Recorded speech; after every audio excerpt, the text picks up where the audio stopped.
What exactly is this SaaS agency? SaaS can come in place where you sell an implementation inside your own software and you give that as a monthly recurring revenue for your own business. How did it all got started? Because like you told, even you were like a college dropout. I don't recommend anybody to drop out. Honestly, that's not the goal of this podcast. Goal of this podcast is to share the journey that I was making more than most of my college lecturers before I dropped out.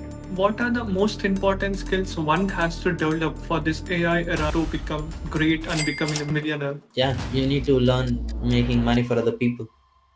That's the one skill, regardless of AI or any other things. I mean, most marketing agencies will be irrelevant because everything you used to sell is now done by AI, so you are a commodity technically. A lot of agencies are like struggling to find the SaaS clients. Actual SaaS companies do, right? Like if you think about Zoho, Salesforce, HubSpot, like even they have channel partners.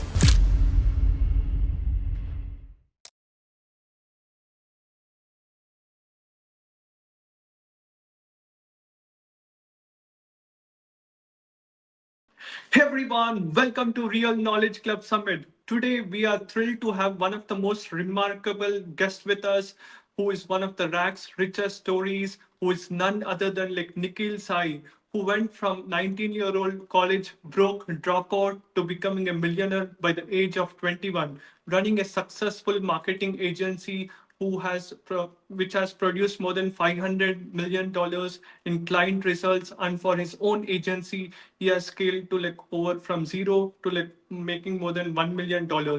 Nikhil is one of the India's youngest and the world's youngest winners to won like multiple two comma club award, 2 comma CCC, right? Like $25 million award and significant impact in the world of marketing, funnels, and SaaS. You are learning from absolutely one of the best, the top 1%, so that like you can make the one of the best years 2025 in this AI era.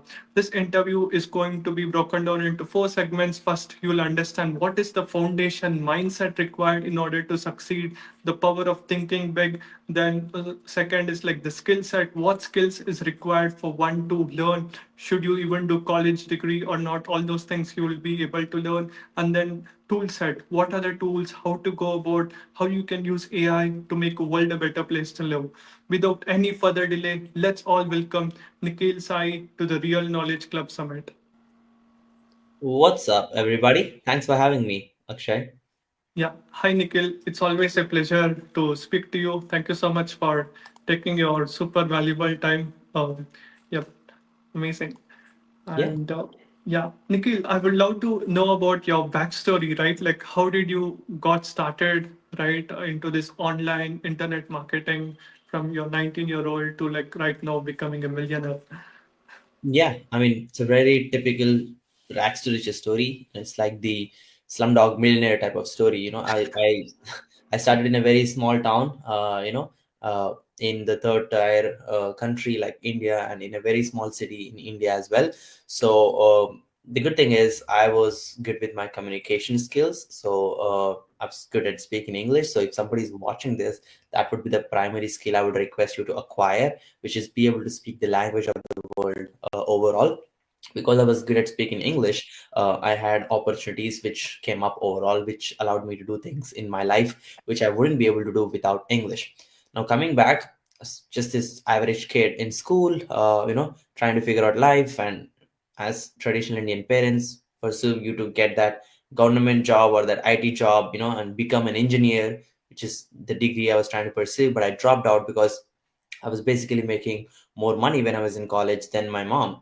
She was a school principal, so I was like questioning the traditional education. Like, okay, like, is this really what I'm trying to like end up? Because the people who finish my degree, who are teaching in my college, they are technically the idols, which I don't want to become like. So I was with bunch of kids who I don't relate to, who I can't stay with for a long time. So I was like questioning, like, why am I doing this overall? And yeah, I invested my time and energy effort into acquiring skills that made me better in marketing, in terms of sales, operations, and handling a team, building a business. and you got to acquire knowledge, just like what the whole concept of real knowledge club is. I was able to acquire knowledge. I read the book Rich Dad Poor Dad, which opened up my mind that employment is not the only way to make income. You can be self-employed and do your own thing, or you could build a business and make money like that, or you can be an investor. So that was an unlocker for me, and I was like, why am I trying to just get a government job when I can build a business and get to my income goals much faster? And I remember after reading Think and Grow Rich, I've written down in a piece of paper that I want to make like $1 million by the age of 30. And it's funny enough, I was able to achieve that goal by the age of 21 in under 2 years of me starting my own marketing agency. So you need to acquire that knowledge, be courageous enough to call it out, say it loud out to the other people, so you have social accountability, and then you make sure your actions are matching your words, meaning you actually wake up and do the work required.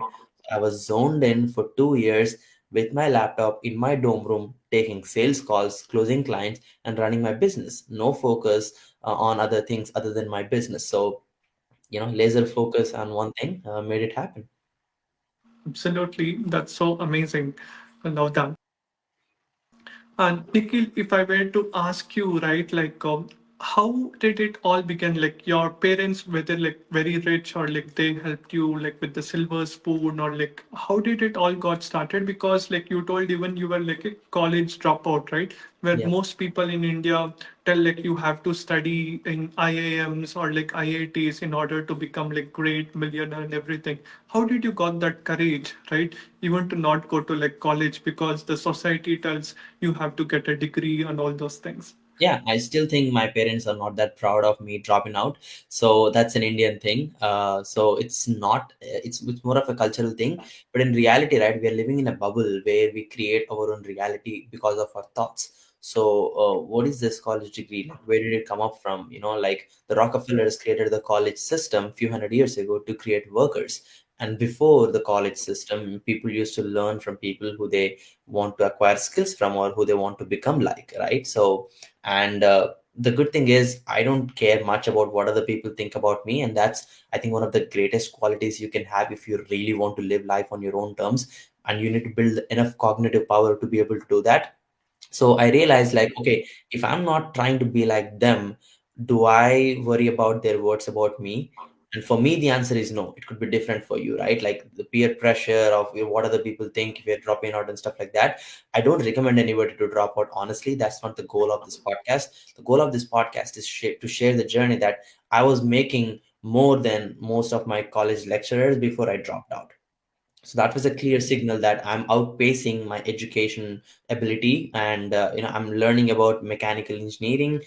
When in 2024 and 2025, like we speak, it's not relevant. Like electric cars are here, and the pistons and the diesel engines and petrol engines I used to learn, like they're not around. Like it's not a sustainable education system I'm going through as well.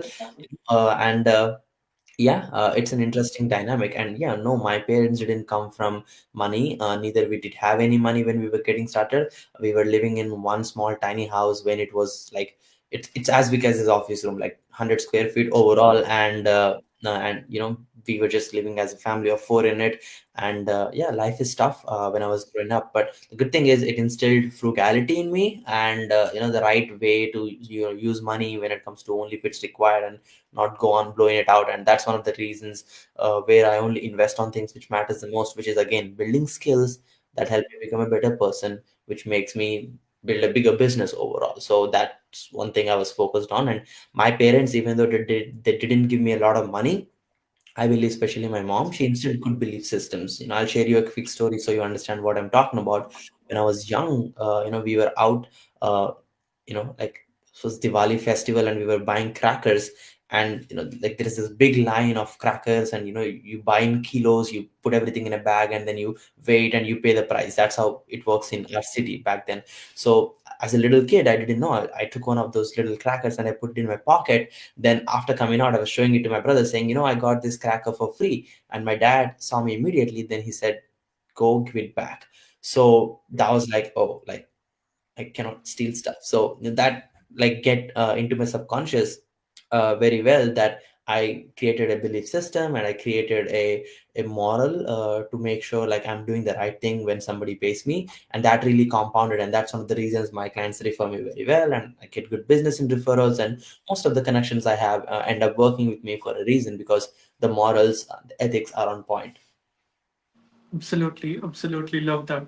How you do one thing is like how you do everything. Love that. And Nikhil, I see like you keep traveling, right? I believe last year you traveled to like Malaysia, Sri Lanka, Bali, and like you set up your office in like Dubai, and right now you are in US. What does like traveling teach, and why did you decide to like travel, like go to like Dubai, set up your office over there, and everything? Yeah, sure. I mean, I didn't choose traveling, like actually, like it was a direction I had to go to basically get to where I am, right? So if you know my story, I was getting this $100 million award. I'm the world's youngest guy to ever reach, like achieve that award in the world. And I was trying to be on the stage of ClickFunnels, and I applied my US visa for the first time. And they asked me two questions: Have you traveled internationally? And have you like, are you married? And both of the questions are no. So he said like, no, you can't go to US. And I was devastated. I was like so disappointed, like, oh my god, now I'm not making it to the USA, which is quite disappointing, which is where I am right now. It's a land of opportunity. I want to be here, right?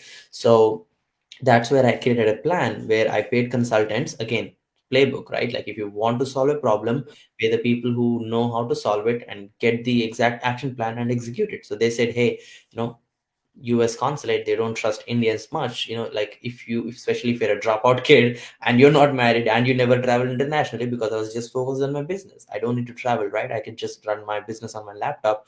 And so they gave me the action plan saying, hey, like go to a reputable country where the residency is, like it's higher quality, and then you have more advantages there. On top of it, you have tax benefit and networking effect, and you live in a better country. Overall, from a business infrastructure standpoint, it made sense, overall. So I moved there overall after me getting rejected. And then the visa is coming up. I got invited to speak at a very prestigious marketing stage, high level summit. So I was like, okay, I cannot miss this opportunity. And there is Funnel Hacking Live 2025 happening this February. So I was like, there is two events I don't want to miss out. So I was like, great, let me create a plan. So I traveled to like 10 countries, and then I applied for US visa.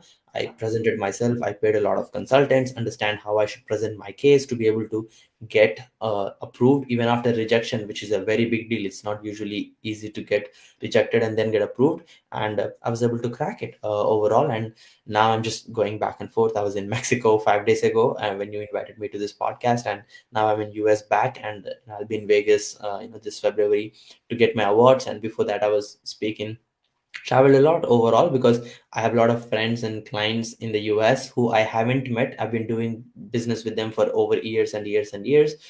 Finally, because I'm in the US, I had to meet them and greet them and make friendships and stuff like that. So that's kind of what's happening. Absolutely, absolutely love that. Like traveling, like because you already have your clients over there, like you want to meet them in person and help them grow, and you also wanted to get like US visa. You were not able to get it. That's why you traveled to like so many countries, build the authority, like the case studies, and then eventually you got it. Loved it. And Correct. Nikhil, how did you get that like bravery, right? Like most people are like so afraid to go to like a country, right? Like alone you went to like Dubai, set up the entire thing, right? I think you also took your brother and everyone also there, and then Yeah, again you went to like US, right? Because most people in their early not even in early 20s will do it, or probably in 30s they go set up an office. How are you able to take like so much risk appetite, right? Like how you are able to do it?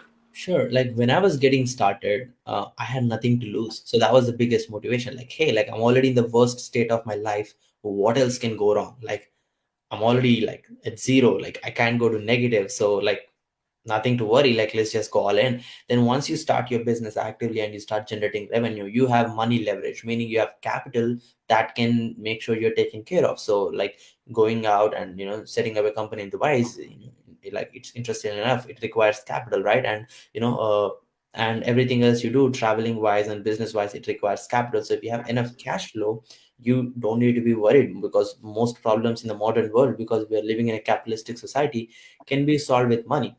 So when I look at a problem, instead of panicking, I'm like, how much would it cost me to solve this, and do I have enough? And if the answer is yes, great, don't worry about the problem. If the answer is no, the next question is, can I make enough to solve that problem? The answer is yes. Okay, great, get to work to make that money instead of panicking, because panicking won't solve the problem. You need to make enough to pay for your lifestyle and pay for the stuff which you're supposed to take care of yourself overall. And one more thing, I want to thank you as well, because your agent was the guy who was able to book the US visa appointment for me. I paid a lot of people a lot of money to book US visa appointments. They scammed me left, right, and center because I was desperate. I was trying to apply from Vietnam, Dubai, and India, because getting a US visa appointment is a big deal.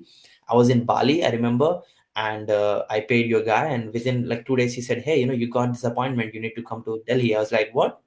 Finally, like I was coming back to India, got my My Delhi pleasure. appointment, Hyderabad appointment. Luckily, I was not luckily, I planned it everything, but yeah, I got here. Yeah. Thanks to you. Right. My pleasure.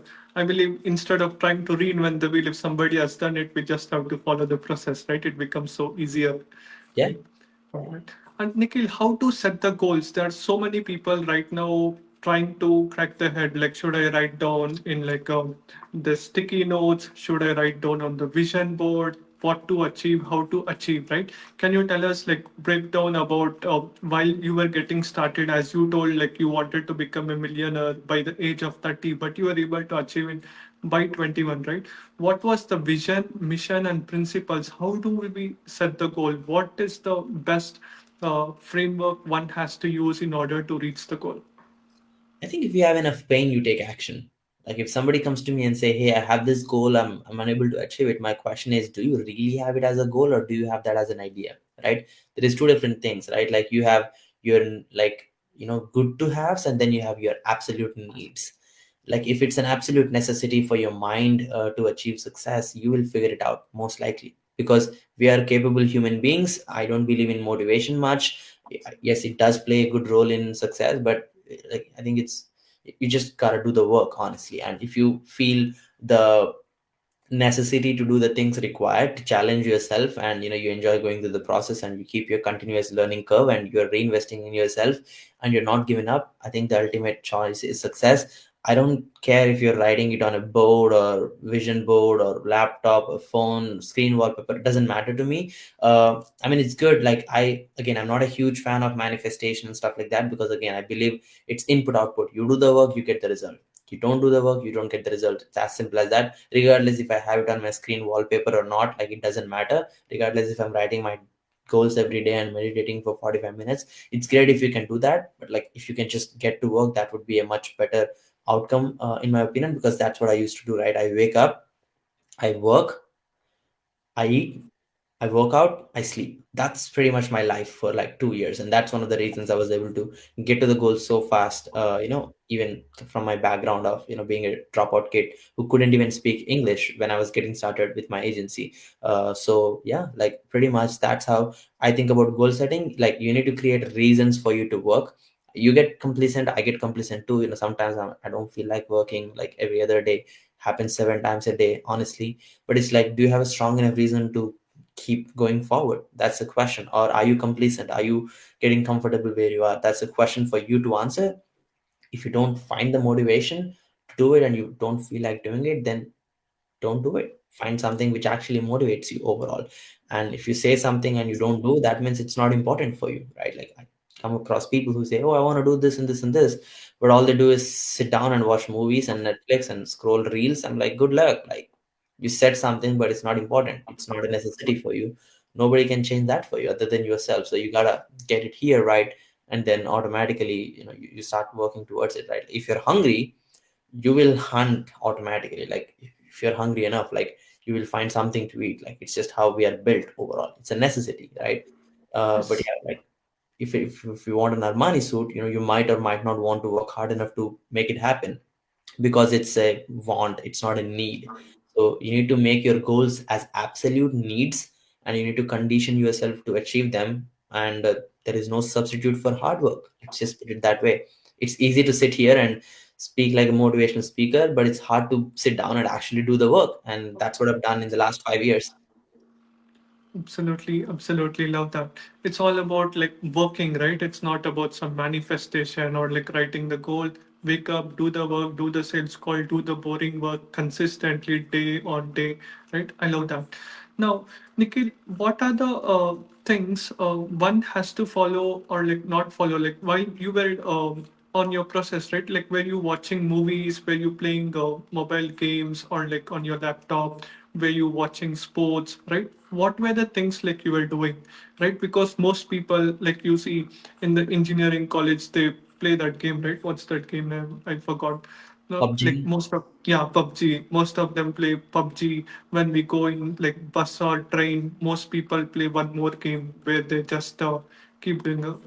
It's also some game like PUBG, right? What do you suggest? Should they have entertainment or like what they have to focus on if they are badly See, wanting I'm to? not here to quote on what anybody should do. I can only tell what I've done. Okay, so you do whatever you want. Okay, like it's your action that creates your life, and like you should take responsibility of where you are. If you're playing PUBG all day, watching Netflix all day, watching sports all day, watching the entire IPL season, and worrying why are you not clearing your arrears in your engineering, that's a question for you to answer overall, because it's your responsibility because you took those actions. I'm here to talk about myself.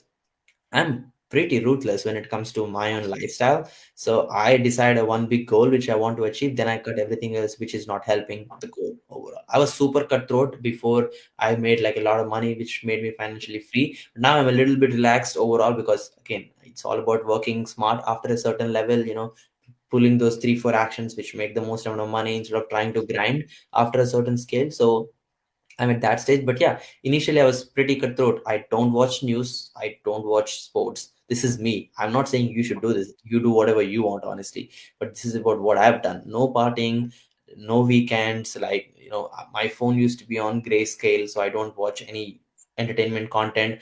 Uh, the only thing is I used to get on coaching calls, masterminds, do my podcast, talk to my clients, talk to sales or prospects, make money, talk to my team, hire employees. That was my whole life. Sleep, work out, do the whole thing over and over. Basically, I had no life other than work. But that's what it requires if you want to achieve fast success. That's the playbook. It's a question for you if you want to follow it or not. It's up to you, right? Like, you can keep watching Netflix and achieve what I've achieved maybe in 10 years. Good luck with that. Like, if that's what you want, nothing wrong with it. Absolutely. Absolutely. Love that. Like it's all about like what actions you take based on that, like you get the results, right? You can choose your destiny where you want to reach. And Nikhil, what are the most important way? How does one basically position and like tell the client I'm worthy enough while you are in India, right? That too like a college dropout. How you were able to build trust with people in USA? Now you have all the awards. It acts as a like a ripple effect, right? You can Mhm. just tell I've helped so many people. This is my award. A client can easily come and pay you the money. But initially, while you were getting started, how did you build the trust connection with these international people who you have never met even like physically? Yeah, I had one magical sales script, which I used. I'm kidding. Actually, it's just volume. I've taken like maybe 5,000 sales calls at this point, and when you just talk to so many people, you get a pattern on what sells and what doesn't. So my first sales call lasted 7 minutes, and the guy barely understood my English. So he was like, "Dude, I don't get you. Like, I should stop talking to you." And I was like, "Okay." But like if you do your first sales call longer than 7 minutes, meaning you could surpass me technically because that's what the stats say. You've done better job than me. So it's just sheer volume. I was consistently investing into books and like mentorships where I learned sales. I had one of my mentors who taught me how to get sales. I was charging $1,500 a funnel back in 2020 when I was getting started, thinking I was top of the world. Like, oh, I'm making 1 lakh rupees for funnel, like amazing, right? But then I was talking to one of my mentors and he was like, "What are you doing for your clients?" And I walked through everything I've done, the results my clients got. He was like, "We're doing the same thing, but we charge $50,000." I was like, "What? You charge 33 times more for the same thing I'm doing, basically?" And I'm not charging enough because of my own insecurities, because I'm brown skinned, I don't have an American accent, I'm not an American citizen. That's the reason I'm giving 33 times discount. Like, I was like, no, that cannot happen. I should change something. So he gave me a new framework to sell high ticket. So price was no longer my main moat. I was selling my results, and I'm selling my process, my systems, my team, the campaigns we have created which generated amazing results. And that converted the prospects I had into high ticket sales. I was closing $15,000 deals, $30,000 deals after that. And like, once you do that, like, it's like $1 million goal is really not a big deal, because all you need is 100 clients who pay you $10,000 each, which is, like, again, if you work hard enough, it's not that hard to achieve. Like, you can do that in a few years, which is what I've done now. There is a lot more which kind of goes into it, which I can go in depth, but yeah, that's pretty much the fundamentals on how I look at it in terms of revenue generating activities, and focus on those, and you should be good. Absolutely, like practice makes man perfect. The more you do, the more higher the chances of us achieving the success. And Yep. Nikhil, coming down to podcast, right? Like you have done over 150, I believe, like 150 plus podcasts with like two Come Clubs award winners, right? Like from Law Payne to like Stephen Larson to like Dan Henry, some of the most incredible people like Parthiv Shandor. How did it play an important role, right? Because when I tell like so many people to do like podcasts, they're like, it's waste of time. Why should I do podcast? It's like I have to do so much research and all those things, right? Can you tell us with your own experience? I mean, yeah, it used to be a lot of work, but then what's the substitute is my question. Like, watching Netflix, is that the option you choose over doing podcasting? Like, I don't get it. Like, are you like so busy that doing a podcast and learning from the person you're getting on a podcast is less valuable than you doing something else? Compare that to what else you're doing, which makes you more money. And I think podcasting has a very good ROI to your time. So again, this is my assumption. You should do you, by the way. Like, I'm just saying, like, for me, like, podcasting has returned very, very well, because it creates two things. It creates authority by association. So when you talk to other people, on a podcast, right, and it's live on YouTube, when your clients are interested to buy your services, they YouTube you and they see you posting every week. That creates some trust. Like, oh, like, I can pay him because he shows up. Because like, again, India has a bad reputation, unfortunately, internationally, because there were a lot of credit card scammers, from 2010s, who used to call these people and get their credit cards and scam them, and gift cards, like a lot of bad stuff in tech support. We are seen that way, unfortunately. There are some people who have this perception of Indians. So we need to overcome all those things and give enough trust that we will deliver what we're saying. So we have to basically show up at a much different scale for us to get a sale in the US market. So podcasting helps because they see the authority by association with other people who are big players. And other than that, you're getting free consulting. Like, for example, Akshay is able to consult with me and get all of his questions answered for the next 1 hour or so, technically for free, because I'm answering the questions. And I've done the same thing for 150 people. And if I want to pay for everybody who got on a consulting call with me, right, I should end up paying $3,000, $5,000 to their time. But now I've done 150 interviews and multiply that by $3,000 each. I technically got $500,000 worth of value for free. And that's just the consulting which I got on the podcast, because I'm so selfish. If you look at my podcast, nobody listens to it other than myself, which I'm fine with. I don't want to be famous. I want to be rich, which are two different things. So, like, I'm fine with it. So I was just getting the value, and not just the value from the podcast, but now I have a relationship with that person. They can introduce me to a lot of people. After the podcast, many people were like, "Oh, Nick, what do you do? I like you, man." Like, and I was like, "Hey, we run this agency, we have this coaching, we have this software," and many would be like, "Yeah, I would love to be a part. Like, let me know how I can work with you, or I can refer you, or I've created partnerships, affiliate programs, and I've helped them, build funnels and many things overall." So yeah, unless you are like this, you know, deca millionaire who doesn't need any more information, I think anybody should be doing podcasting, in my opinion. Absolutely, absolutely. That's right. Like podcasting is one of the easiest, fastest way to break the self doubts, like belief pattern, and also being associated with great people, even though we didn't have the money in the starting, right? Talking to them because it's a win-win-win situation, win for the guest, win for ourselves, and win for the audience, right? Yeah. And I totally believe. Yeah, many people who want to start a great agency or something, they have to start a podcast to create an unfair advantage. Love Yeah, that. I mean, it is up to them, but then, yeah, like that's probably the fastest way for me. Like, there is no other way I could see myself talking to and making friends with 150 millionaires other than podcast. Like, if I'm just going through networking and stuff like that, I will end up spending a fortune on masterminds and stuff like that to get the same connections. I mean, think about you. You know, you have the picture with Naveen Jain behind you. You would never be able to get him most likely as a connection if it was not for the podcast and stuff like that, right? So there are smart ways.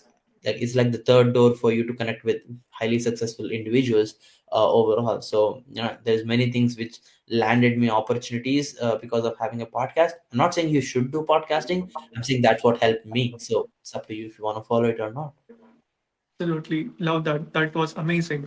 And Nikhil, share us one case study, right? Like how one mentor actually transformed your life completely after doing like a podcast, right? Because people see you like you are winning that awards. They also ask like even recently when I posted on like Facebook, I'm bringing Nikhil Sai. Some was telling it's a Photoshop this thing with Russell Brunson. Is it like real or like fake? Some were Yeah. telling he doesn't have much following on Instagram or like LinkedIn. Does he even run a real company? How is he able to make so much money like that?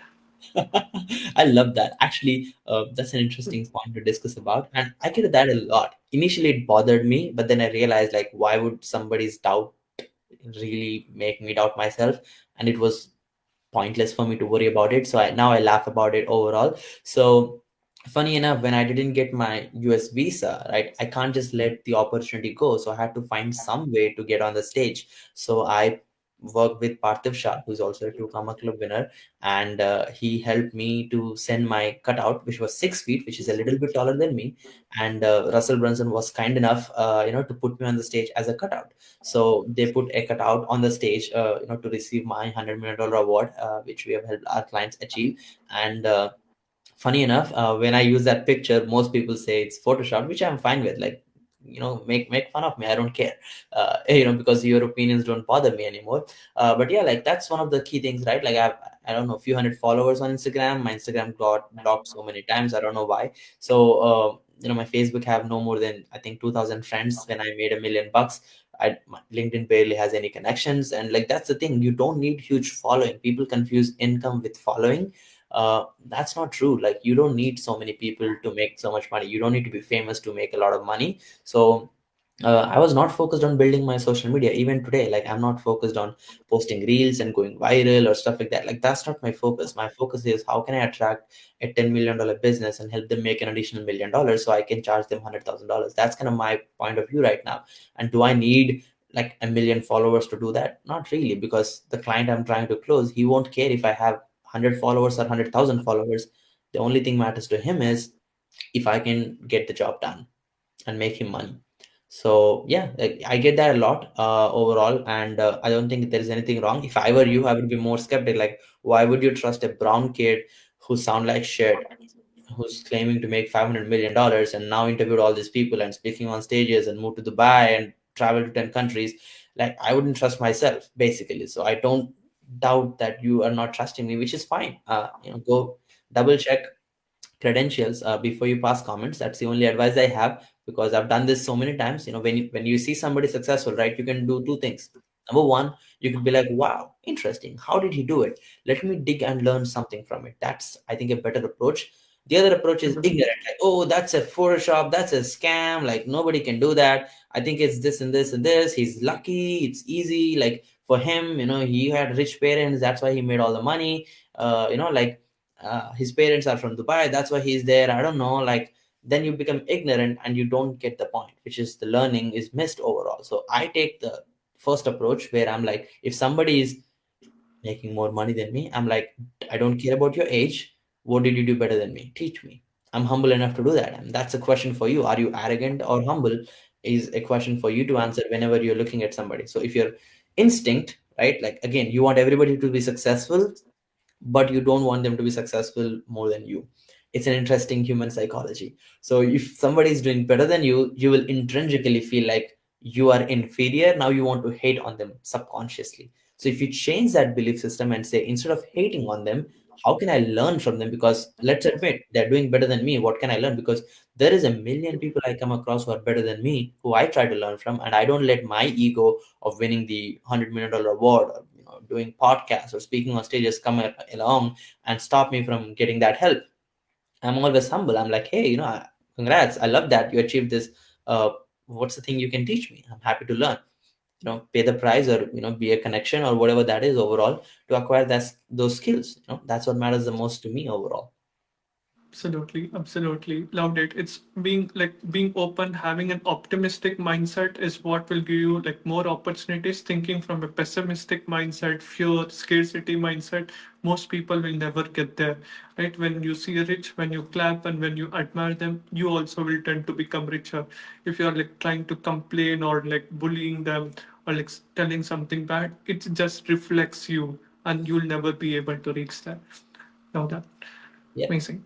And Nikhil, can you tell us like a case study of like you helping like an after like an interview with a person, how much important it played and how much important like that mentor played in your life, like Law Pain. You Oh, worked with Law oh, Pain, who yeah. was one of the Actually, biggest. sorry, I deviated from the questions because I'm not used to doing podcasts. Yep. I'm used to being the host, so I ask the questions and then I don't answer usually. So, sorry for missing that question. So yeah, there is a lot of mentors. I got a lot of connections. I got, for example, like the guy who we won the $100 million award. Law Payne was one of my podcast guests. He was probably my 30th episode, if I remember correctly, and that connection turned into great business for us, and we were able to help him and get the awards with him and stuff like that. So that really played a lot of importance in the ability to see the scale. Like when you see $100 million in, like a merchant processing, that just turns around how you see life, and like you will understand the scale of the world overall, and that creates a good belief system. So because earlier I used to worry about, like, oh, can I help my client tens of millions? Like once you actually see that some of your clients have made a lot of money, now it creates so much more space for you and belief in how much you can make for your clients, as long as provided they have good product and big enough market and budgets and everything is on point. But yeah, you get the point overall. The other thing is, even the mentor I'm staying with right now in Cleveland, Ohio, Brendan Hamos, he was my first podcast on my show. So it's literally a living proof. Like I connected with him on a podcast. That was my first episode. Then he kind of took me under his wings, and we are still working together even after 4 or 5 years, and we are good friends. And like we are buddies. We hang out and we get the work done, and we're working on different projects every time. We make money together. So like podcast do play a very big role. I mean, there is a number of cases I can talk about, like podcast guests who wanted to do business with me. They paid me to build, funnels for them back in the day, or they partner with us. They become one of our portfolio companies, or they become partners and they refer us to their clients, and make money like that as an affiliate or partner. Like there's many ways I've monetized podcasts overall, or they intro me to other people and I do podcasts with them, or like there is so many ways, like I get invited to speak on stages, like there's so many opportunities with just podcasting alone. And yeah, like you need to know how to monetize like your connections overall without sounding salesy or desperate, because that's one of the things which will turn off people. If you're sounding needy, and if you like are trying to get something out of the table, like then they would cut you off. You need to be contributing as much as possible, meaning you give before you get, and that's the ultimate way to win overall. Absolutely, absolutely. That's so amazing. It's like a asymmetric leverage, right? Like the podcast, the connection, which has helped you to grow and being connected and being long-term associated with them, right? And Nikhil, like how can one establish and nurture like long-term relationship connection after the podcast, also continuously adding value? And because most of the agencies and all, like they connect with the client once and after that they tell goodbye, right? Like how do you keep nurturing them and being in the process? I mean, it's like I hate to use this analogy, but this is so relevant. It's like dating. Once you go on a date with a girl, like you need to. It's so subjective, right? Like you need to understand her personality. You need to understand what are the common likes and dislikes, and then you need to be able to curate the next interaction between you guys to be able to continue that relationship. And I give this example not because like I date a lot or something like that. It's because dating is very relevant to sales. Like like having sales, is one of the toughest things you could actually do in your business. So when you learn how to convert a cold prospects into high paying client, it's a game changing situation. Now, coming back to your question, it's very subjective. Some people will have their own way of working style, so I typically understand like their way of working. Some people prefer different form of communication, or they expect different type of connection after the podcast. So I like to catch the wavelength. Okay, what kind of thing you're trying to get out of me, like what this relationship means to you, right? And not everybody will convert it into like a long term connection. Some people do say goodbye, and that's the choice they have. Their time is more valuable to them, and they keep it that way, which is fine. I'm not trying to poke them. But if somebody likes me, they like my personality, and they want to continue talking to me and continue the relationship, I just need to find out like what's the best way for us to keep communicating with us, right? Like ideally talking to them for an intro call after like the podcast, setting up a calendar meeting would be a good thing. But again, you need to impress them enough where they would be willing to give you that time, where you can discover each other to find some synergies. Or else some people like to stay in touch on email or WhatsApp or Telegram, whatever that communication platform is. Or you can refer them some business to win over their ideology. Or uh, maybe they have some requests for you. Overall, you need to ask the right questions to be able to get them to open up so that they can get your help. There is many ways. Overall, there is no one right or wrong way, because it's subjective. Like I mentioned, it's like dating. Like you need to understand the personality, you need to understand the requirement, you need to understand the likes and dislikes, and be able to take it up from there. Absolutely, absolutely love that. And Nikhil, why it is important to present in a good way, right? Like I believe, like whenever you are connecting with the people, you are wearing the blazer, you are having the good mic, the lighting, the board, and everything. How significant impact does it play? Yeah, like people will take you people will take you for granted. So if you want them to take seriously, you should take yourself seriously in the first place, right? So I mean, there's a big part of insecurity about myself, my ethnicity, where I come from. For me personally, so I used to dress up on suit because it helped me to present myself differently. Then I invested in mics and stuff, to be able to have good audio quality, because podcasting is all about audio quality back then. Now you have AI, which makes the audio quality better, so it doesn't matter anymore. But yeah, back then it used to be. So yeah, good lighting, like all of these things, right? Like when you show up on a shaking camera screen, and like nothing, everything is dark, and there's like no setup for you, right? Like that's how I started, by the way. Like if you look at my first working desk, I had a laptop, I had a phone that has this phone holder which I clip on my couch, that used to shake when I turn on the fan. So I had to turn off the fan so that the camera on the phone stays stable. And I used to sweat in the back because it's hot. I can't turn on my camera fan. There is no AC in our house. It was one room. What do I expect? All of my family has to stand outside while I'm taking sales calls. That is the situation where I started. But as I got some income coming in, I was able to invest in infrastructure, which compounded.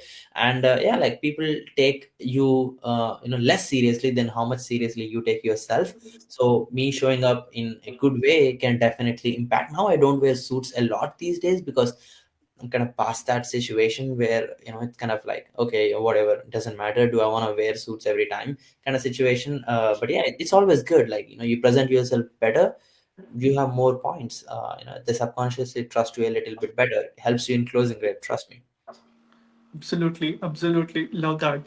And Nikhil, what are the most important skills one has to develop for this AI era? If you were to tell like three or five tips, right? Like the most important skills one has to learn in order to become great and becoming a millionaire. Yeah, you need to learn making money for other people. That's the one skill, regardless of AI or any other things. I mean, most marketing agencies will be irrelevant, because everything you used to sell is now done by AI. So you are a commodity technically. It's going to be a very unique situation what we're entering into. But in the end, there is a percentage of people who are always willing to get their problems solved. Meaning, it doesn't matter if it's AI or not. I mean, you can use AI as an efficiency factor, but if you and they need a problem to be solved, money to be made. B2B business is simple. You make them more money, or you save them money, one or the other. Which one can you do for what type of client? Go promote yourself. If you don't know what you're doing, offer it for free. deliver it to 10 people, get 3 or 5 case studies, use them to get the next 5 clients. When you're getting your first free clients, tell them, hey, if I get your result, you should pay me my retainer and give me 3 referrals and also a case study. Most of them will say yes if you're doing the work for free. Start like that. Again, you have nothing to lose. You will gain experience and you will get a proof of concept that what you're actually doing is working. If it doesn't work, they didn't pay you, so they are not mad. So you're learning instead of earning, which is also a good thing. So just do that. Overall, regardless of AI or not. I mean, yeah, I can talk about AI specifically, but again, AI is more like a, you can't control AI. It's gonna happen anyway. So if you can upskill yourself on different tools, which can again deliver an outcome for your client, do it. Otherwise, if you're sitting around and researching on AI every day, there is 7 million things happening in AI every day. If you're trying to keep up with that, you will be so distracted. So like, if it's so good, it will come to you. Don't run after AI. Like, let it come to you and use it as an efficiency factor. Not your moat. It's not your moat. Like, AI will be in hands of everybody. So it's not like you can do AI because now you're better. Like, no, everybody can use AI. It's just a form of intelligence that everybody has access to. It's just a matter of time when it becomes so common that it's no longer a moat anymore. So in the end, it's all about problem solving. Can you make somebody money, or can you save somebody money? Simple as that. Absolutely, absolutely. Love that. As you were telling, if we are not helping someone make money or like saving them money or like making them money, they will become obsolete very soon. Today with AI and like AI agents, what exactly is this SaaS agency, right? What is the difference between a normal agency versus like this SaaS agencies? So yeah, agency business model is broken. Like, you get a client, you charge them some money, and then you deliver the service, then the client says goodbye. Now you need to hunt for another client. Now you keep doing that over and over and over again, right? There is good times, there is bad times. So that's why there is a huge inconsistency in revenue, right? And then agency is tricky because you charge high ticket, so only very small portion of your pipeline can afford it. Now because you delivered, you charged a lot of money, so you need to deliver exceptional result, meaning you need to hire premium contractors and premium employees. Now you have a big payroll expense. If your client fires you, now you're left with big expense who will cost you a lot of money. So all your profit margins are eaten away. But if you do the other way around, meaning you sell cheap services, the clients are cheap, you can't afford high quality team, so you will be hiring low quality team. But now your client is not happy and they will churn anyway. So basically, in agency, every client is a ticking time bomb, if you understand how it works. Now that's where SaaS can come in place, where you sell an implementation inside your own software and you give that as a monthly recurring revenue for your own business. You technically added a recurring revenue on top of your high ticket sales or whatever your implementation cost is. That way you will collect a small monthly payment for you from your clients, and they get a tool which they can use for their business. So it's a win-win, and now you build a sustainable recurring revenue for your company, which keeps your sanity in stability. And like, and SaaS has, I won't say most SaaSes actually can sell, but if you want to, and if you built enough big enough business, like, you will be able to sell it overall, and it has multiples overall, good multiples compared to agencies. And the good thing is it's kind of semi-passive. I won't call it passive income, but it's like money coming in every month. You don't need to worry about starting at zero because now you have a recurring revenue. You can start at that $10,000, $15,000 per month recurring revenue mark consistently, so you're not worried about your bills anymore because you have a recurring revenue coming in. So that's kind of how I look at SaaS. Even though it's not a lot of money, it just gives me travel money, so it's kind of fun. Absolutely, absolutely. Love that. And Nikhil, like lot of agencies are like struggling to find the SaaS clients, right? Like what will be your strategy? Imagine like you have 5 minutes as a CEO, like you just go back again in the time machine and like if you were to get like your first three customers, 10 customers for your SaaS agency, what to do and how to go about? I mean, it's an interesting question. I wouldn't do anything differently because I'm not selling SaaS to anybody who is not my client. So understand that for a second. I'm not, because that's what SaaS companies do, like actual SaaS companies do, right? Like, if you think about Zoho, Salesforce, HubSpot, like, even they have channel partners, meaning people who affiliate with them and they resell that software and implement it for businesses. Acquisition and implementation of SaaS is a very, very big problem. So because you need to convince somebody to use your infrastructure, now you need to customize that infrastructure according to the requirement. So it's a lot of work. And that's why I don't go and sell it to cold audience. I'm not like any software company which is traditional, right? Like what I do is I do white label SaaS, meaning I use software that I can white label and use my brand name on it, which we already use for our company. Now it helps us to productize our fulfillment. So whatever used to take us weeks now is done in days, because everything is in one, click overall, because it's already our backend system. And we only sell it to our agency clients who come in saying, hey, we can build all the things you want, and if you want you can use 17 different softwares. This is how much it would cost you, right? Or you can subscribe to our SaaS.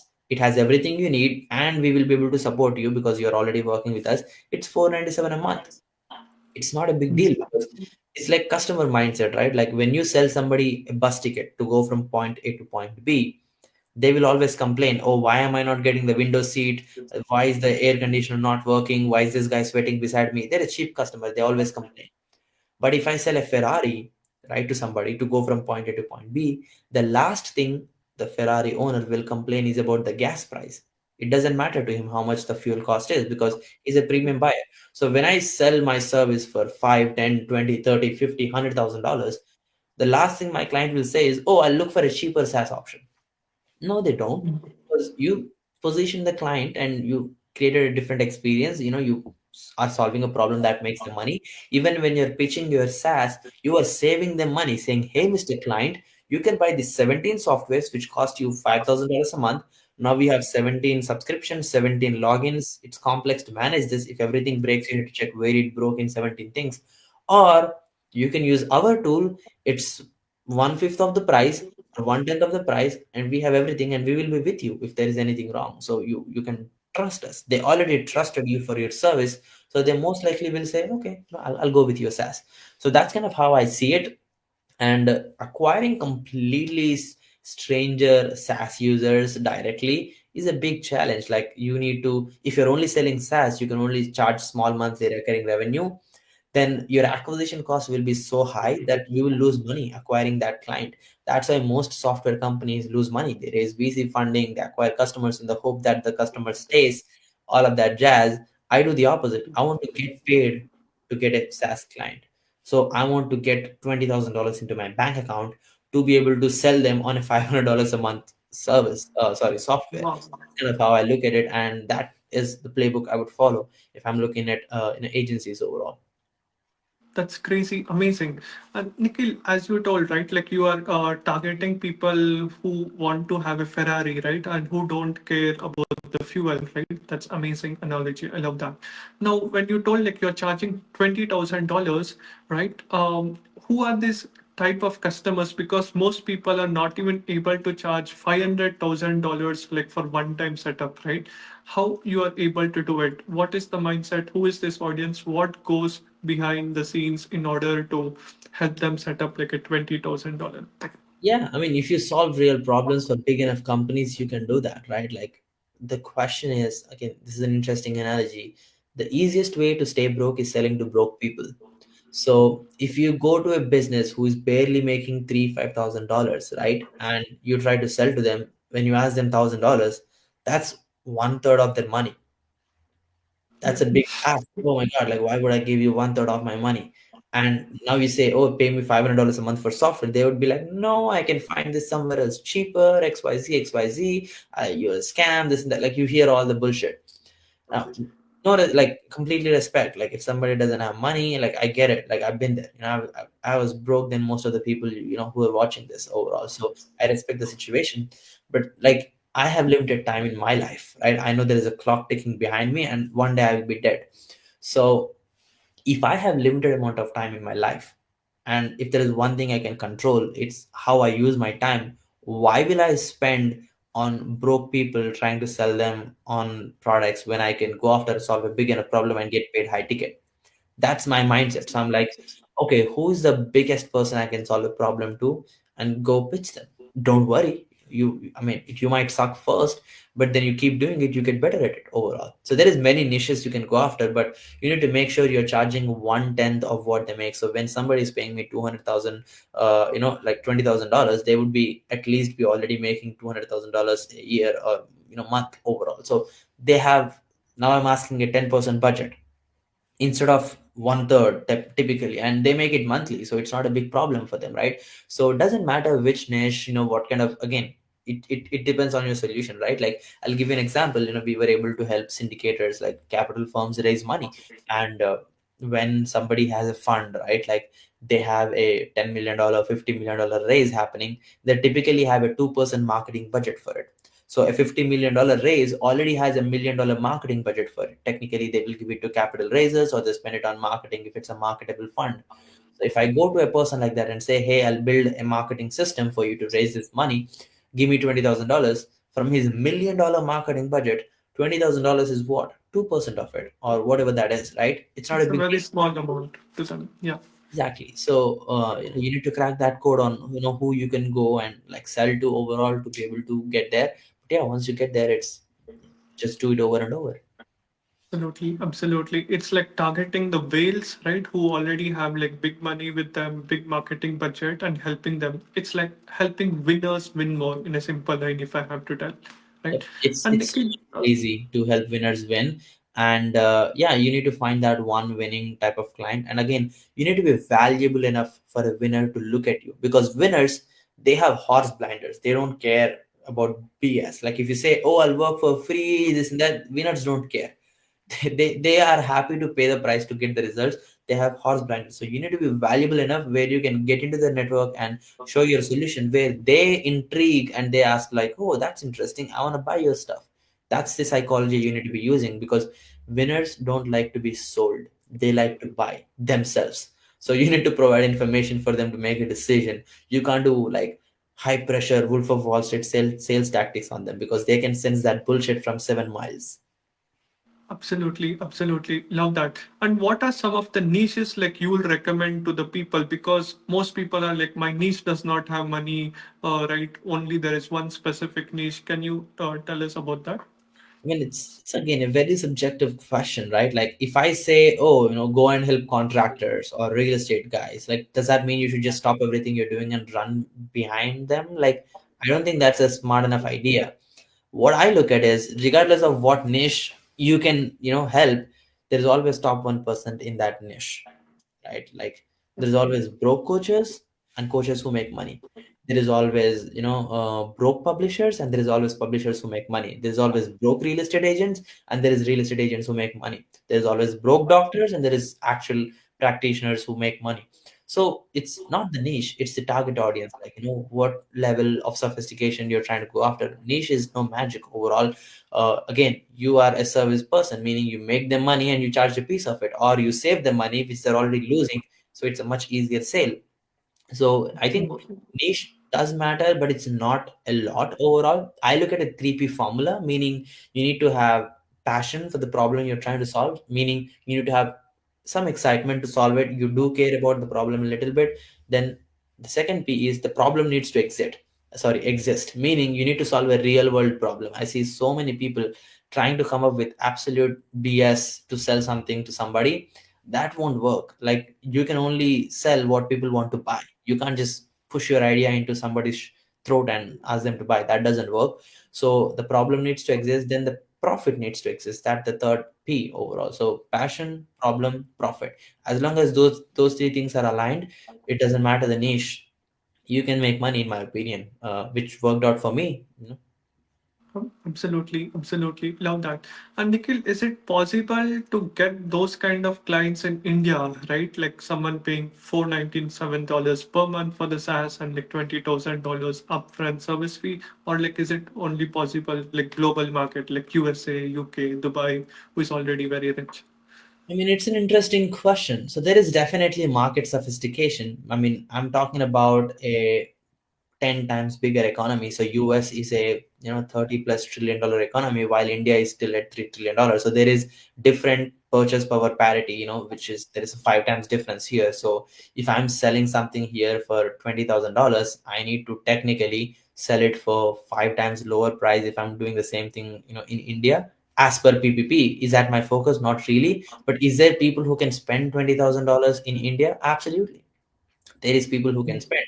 Now the question is, Indians buy a little differently.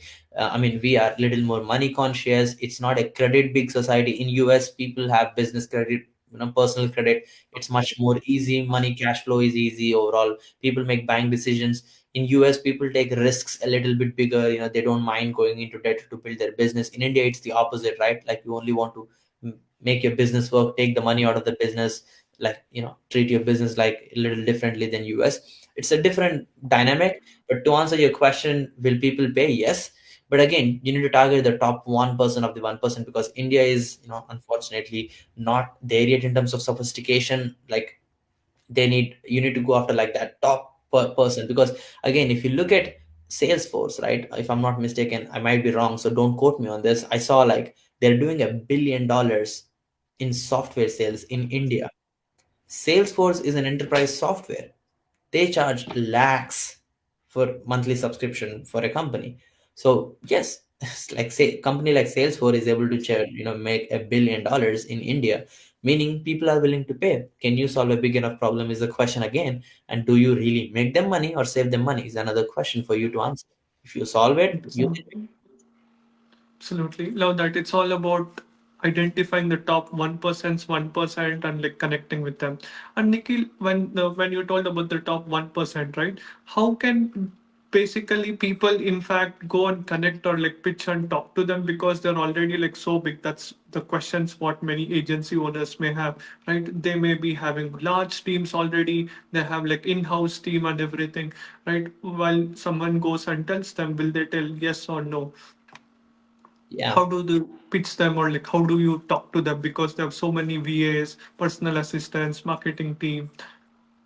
Yeah, it's an interesting. This is so subjective. So I'm not giving you like a right or wrong answer. I'm just Yeah, thinking while I'm talking. So don't quote me on this. But anyway, um, I believe every company has a problem. No company is yes, perfect. There's always some problem they are having, right? Like, they are trying to solve it with their internal resources. Sometimes they find it, they don't, they're working on it, they're not. Sometimes it's not worth for them to solve it. Sometimes it is worth, but they don't have technical expertise or capability to solve it themselves. So if you can pull out the problem they are actively having and you present it in front of them, they will respond. And that's pretty much the easiest way I can think of. And then, email still works. People still open emails. LinkedIn connection still works. Doesn't matter the medium. You can connect them on Instagram, Facebook, uh, any business professional network where you will be able to present yourself well. As long as you're saying the right words, meaning calling out the problem they have, they will respond overall. Again, if the problem is big enough for them to solve, right? So that's where like the deathbed offer comes in place. Offers so good that the only reason if they say no is if they're on their deathbed. If they're alive and they're actively thinking about solving their problem, they should be saying yes. So I like to think about that, and I'm like, what is a burning problem they have that they think about in the middle of the night before they sleep? How can I call that out to get their attention? That's the question I have for myself every time I think about that and I write a marketing campaign.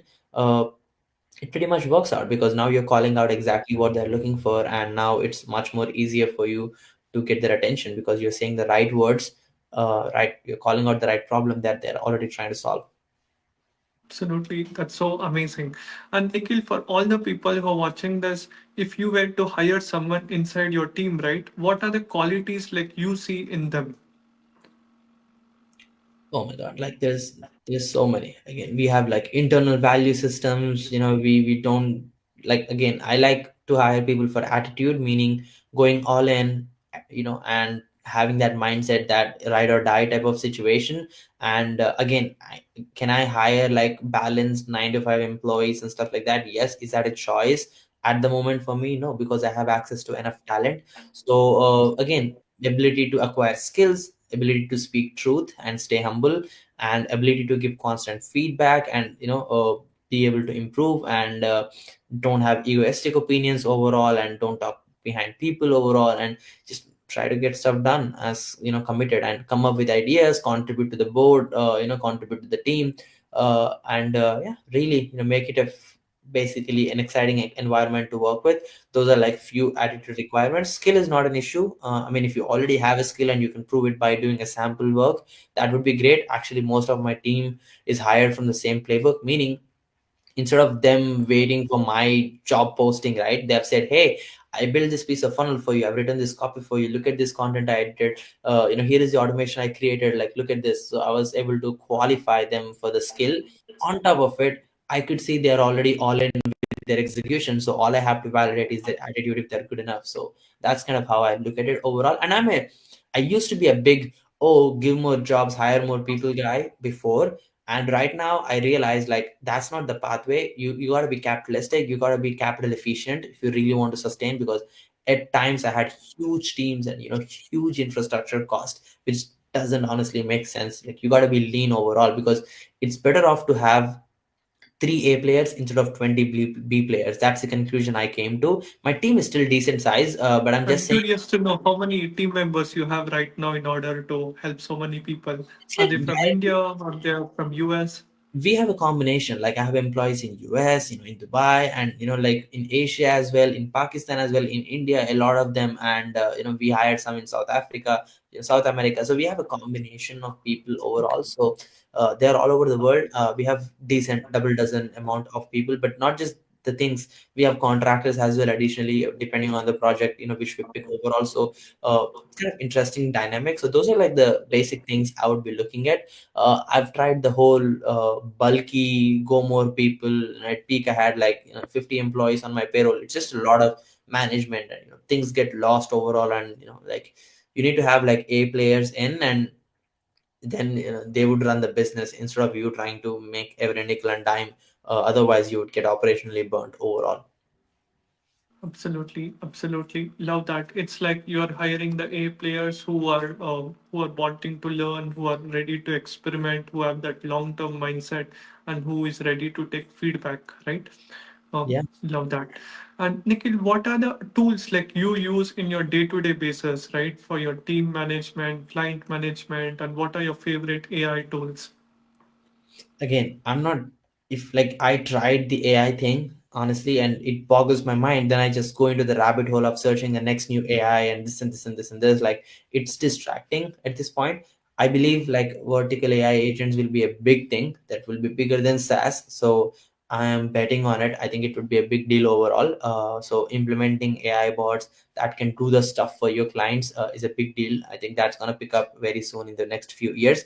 But yeah, like we use typically all the AI tools, Perplexity, Cloudy, Chat GPT. There is a shit ton of tools my team use. I don't get into the weeds of it. Again, I'm not the operations guy. I don't like to get my hands dirty. I like to stay in the sales and strategy role and campaign creation role, where I can have my creativity and let my team, get the ideas into execution. Because if I am just doing everything myself, which I used to, I get burnt out easily. Then my creativity goes away. So now I like to just keep learning, use my time effectively to build assets that contribute to the bottom line of my company, and that would drive our revenue right now. So that's like interesting dynamic. Other tools communication wise, I mean, WhatsApp is pretty good for like basic informal communication. If you want like formal communication, yeah, I can talk about Slack if you want to be fancy. But yeah, like ClickUp is like most of our project management things. And for podcasting, I use Riverside. We use high level, for most of our marketing infrastructure. Then there is a lot of tools, wrapper tools, which we use on top of them. There's no point of naming them all. But yeah, like there is pretty much LinkedIn automation tools, cold emailing tools. You can just Google them and find them. It's not like I'm using some shiny tool which gets you the result. It's again, what is the one thing that you're good at, which you can get good at, by the way, if you're not good at, which is also fine, because I was not good at anything 5 years ago. If you talk to me, I don't even know how to speak English very well. So, like it's good. Absolutely, absolutely. Love that. And Nikhil, what are your top three favorite books like you will recommend everyone to read, which has helped you where you are right now today?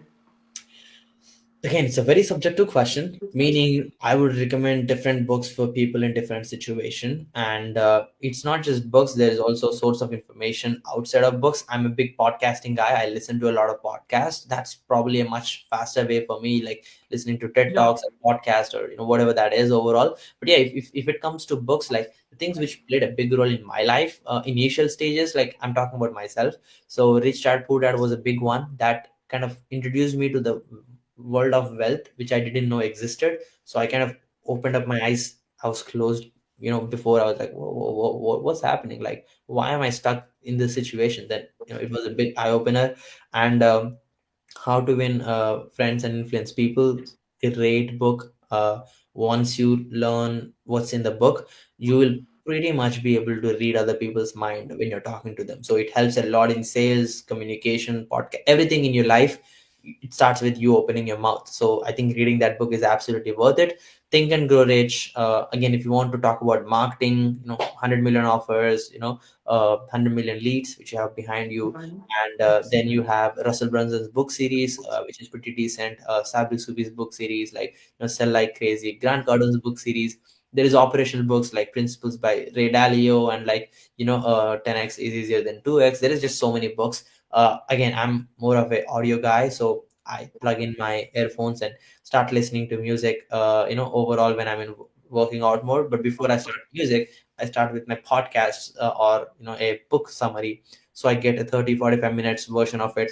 Then once my brain says, oh, I don't have any more energy, pump some music, then I start the rap music or whichever music I like to hear when I'm working out. So that's kind of how I get my information sources from books. Absolutely. Love that. That was amazing. And if you were to tell like your top three mentors who helped you where you are today right now, who contributed to a lot of your success, who are they? I mean, it would be really unfair for me to pick some people and left out the others. But there is significant amount of people who contributed to my success. Like I'm a conglomerate of hundreds of people's, and source of information I acquired from them. Like one of my top clients like Law Payne, it could be, or Brendan Hamos, it could be, and other people who contributed a lot. There's a lot of free content I consumed which helped me a lot as well. Alex Hermosi, it could be, and other people.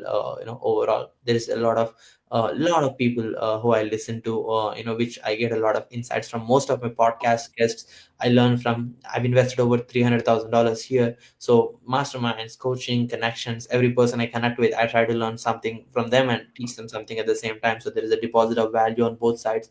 So yeah, it's a combination of most people. It's not fair to just name one and be like, oh, that's the guy you should follow. Like, no. Absolutely.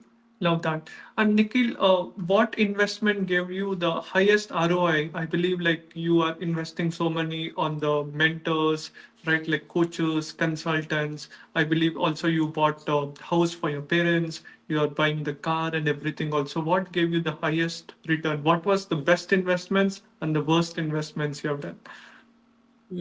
Interesting.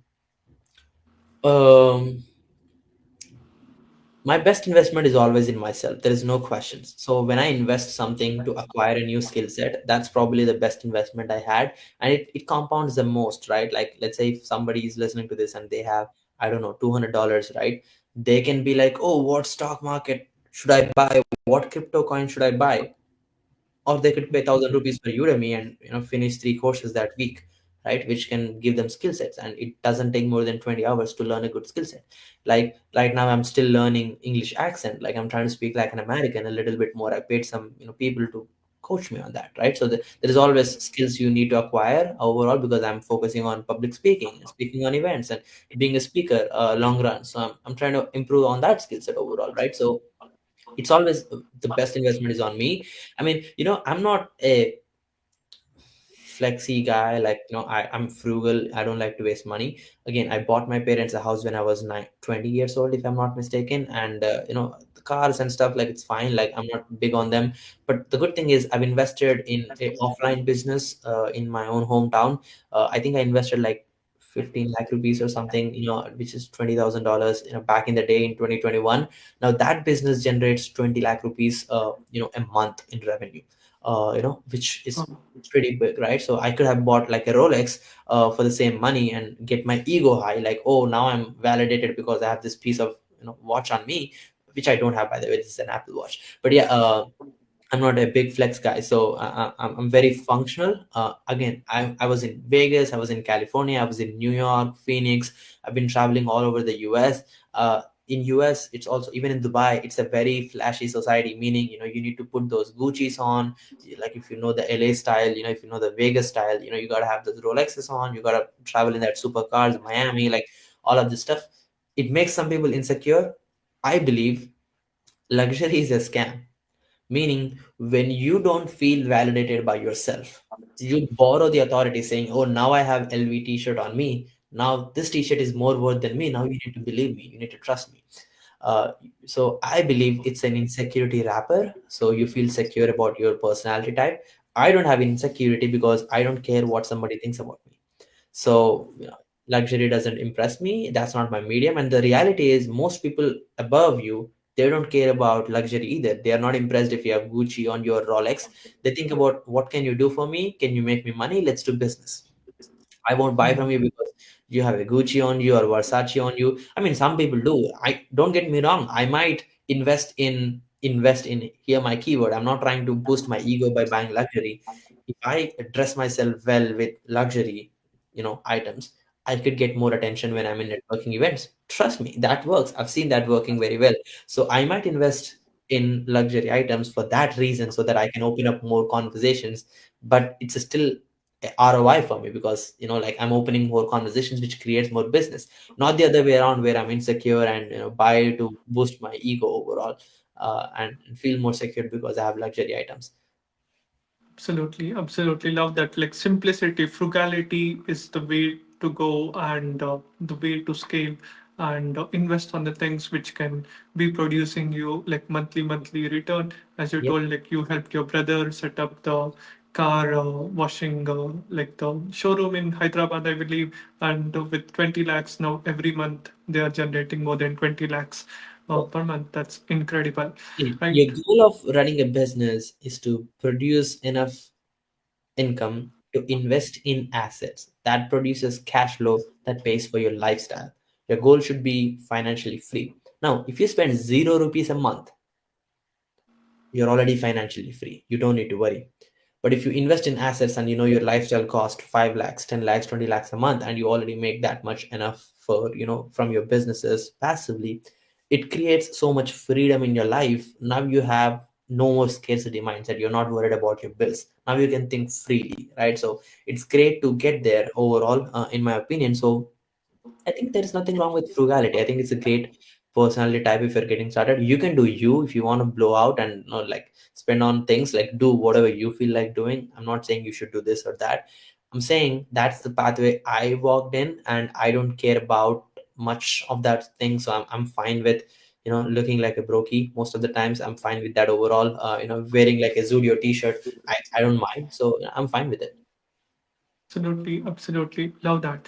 And Nikhil, finally, what's your take on having like a life partner, right? Did you had any girlfriends or anyone in your journey, or like what's your view on it? Oh, that's a very subjective question. For me, honestly, no, it was never my focus in my life. I'm pretty horse blinded, you could say. I'm very focused on the things that I need to achieve. I'm this 23-year-old guy, who's trying to make big stuff happen. And again, for some people, it might be a good thing. For some people, it might not be. It's a very subjective thing. My opinion on relationships has changed a lot as I'm growing up overall. So I'm pretty sure it will change significantly as I grow older overall. I'm 23. It's not in my timeline anytime soon. And it's not my focus either way, because I'm not sure what direction I'm getting into and what I will end up becoming. And I've seen many people, especially once I came to America, most successful people struggle with this one thing, which is they have a bad life partner or they don't have a life partner, which is sad in both cases, right? So I believe, again, I don't want to pass any quotes, but it's like, if you really want to pick a life partner, you need to pick somebody who can contribute to your success and you can see them being with you in the next, coming decades overall. I mean, I'm Indian, and Indians are known for having low divorce rates, so it would be terrible overall. Again, I don't care about what other people think. I'm just not focused on that aspect of my life at the moment. That's not my primary focus, and yeah, pretty much. Absolutely, absolutely. That's so amazing because I truly believe like health, wealth, love, happiness, relationship is one of the most important decision. When you told about relationship, I remember like Thai Lopox. I believe like you met Thai Lopox. How was your experience meeting him in like USA? Yeah, it was fun. Not just that, I met a lot of amazing entrepreneurs who I know. So yeah, it was cool to see him in person. He called me out when we were, in his basically mastermind type of thing, and he asked me to introduce to everybody and myself, and it was pretty cool experience to seeing him in person. And yeah, it was nice. Again, it's the people who I have as connections that allowed me to be there overall. Again, everything compounds in short term and long term if you keep investing in those relationships. Yeah, he talks a lot about that stuff. And yeah, it's interesting to meet great marketers, and he's probably one of the smartest marketers who cracked the YouTube ads thing when it was not even a thing overall, and that allowed him to scale his SMMA programs back in the day. And yeah, he created a good wave, I think, hopefully, and he'll continue to do good jobs, hopefully. So that's pretty much, yeah. Absolutely, absolutely love that. And Nikhil, for everyone who is watching this at the Real Knowledge Club, if they want to learn more about the marketing agency, how they want to grow, how they can take to the next level, do you have any book or like something where you can share so that people can come learn from you and like connect with you and how they can actually connect with you? Sure. I'm actually surprisingly very accessible because I'm little operationally efficient, meaning I don't have to just stuck with the work overall. I could look at my DMs most of the times. So feel free to text me on Facebook, Instagram. Facebook gets my most attention, and you can email me CEO at Funneling Media. Funneling Media is my agency side. I have coaching program, but it's for US only as of now. Philclients.com. I have my SaaS, which is funneling.io, and we have our portfolio website, funneling.com. It's a premium domain. But what else I have? I have a book, funnelingsecrets.com. It's like $1, like 85 rupees or something. You could buy the book, or else just DM me on Facebook. I can give it to you for free, not a big deal. And subscribe to my YouTube channel. You could learn all of my podcasts basically there, and I might upload some videos in the future. So that's kind of the ways to connect with me overall in a nutshell. Absolutely, absolutely. Guys, do check out. And I truly believe whatever Nikhil Sai has done is all because of his hard work, right? Like I know him since I believe 2018, 2019, right? From the time you got started. It's like incredible journey. Do follow, right? You can make him as your role model, right? If you're in early 20s, you'll be able to more connect and relate with him. And yep, keep learning, keep listening to the right people who have done the stuff, been there in the trenches, and who have achieved where they are right now, right? Instead of trying to reinvent the wheel, right? That's what I'll tell you, everyone, right? And it's all about you, right? Today, 2025, we are living in the AI era. Whether you go to college or not, it's like AI is like booming like exponentially. Even Sam Altman was telling, right, like with one person can run $1 billion company, right? And that's how it is going on. Do learn, implement everything. And yep, Nikhil, any last advice like you want to tell before like we conclude, everyone who is watching this at the Real Knowledge Club, all the Indians who have big dreams, big aspirations, who want to go to the next level? Yeah, guys, do the work. Do it anyways. If you want to achieve something, it requires significant amount of hard work, and you need to give yourself time to go through the learning curve, learn the skills, get the pain, and go through all the struggles to be able to make it happen. It's not as easy as it sounds just listening to this podcast. Now you only have listened to all the good things, right? Like there are so many moments where I was like fucked up, and I was like struggling to get things done, and like all that stuff. It's really really a very up and down journey. That's one of the reasons I started my vlog channel. It's called Zero to Zillion. Go and subscribe on YouTube. I get no people watching, by the way. Nobody watches that channel. I had like 60 subscribers. I posted over 300 videos. It's literally just me doing the work every day saying, hey guys, I worked 12 hours today. Just look at me. And nobody watches that stuff. But I'm documenting because Everybody is in their zero to zillion journey, and I want to be one of the few entrepreneurs who document it and inspire other people to show what it takes to win overall. And do it anyways, guys, regardless of where you're coming from, what skills you have, and how you feel emotionally about yourself. You should be able to achieve it if you put in the work. It's all input output. It's a capitalistic society. Putting fingers to somebody else and saying, oh, that's the guy, that's the reason I'm not successful, is a very dumb way to make an excuse in 2025. Take the finger, point it at yourself, and say everything which is happening in life, I am the accountable guy, I am the reason I'm here. And so if you do that, now you have control about your own life, and you can make actions to unfuck yourself basically. Absolutely, absolutely amazing. Thank you so much, Nikhil, for sharing your incredible wisdom with all of us. And everyone, go out there, implement, do the work. Let us know what's your three biggest takeaway below the comments, and like, share it with your friends, subscribe to the channel. Let's make a world a better place to live. Tag us, tag Nikhil, tag me on Instagram, LinkedIn, Facebook. Let's make world a better place to live. Share the message, right? And yep, thank you so much. Yep. Okay, thanks Akshay My for having guys, me. It was have a great great. day. See Bye you bye. all. By now, you must have understood in order to reach the goal, you must have the right systems and processes.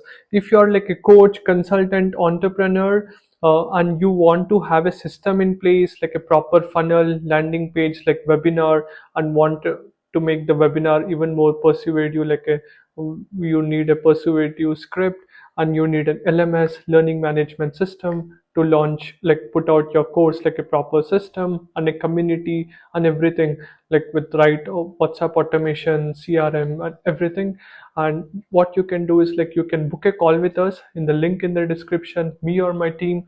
You can connect with us on a discovery call, and we'll understand where you are right now and where you want to be, and we'll tell you exactly how we can help you out, or if not, we can redirect you to some other source, right? With that being said, thank you so much for watching. Subscribe to the podcast. Bye bye.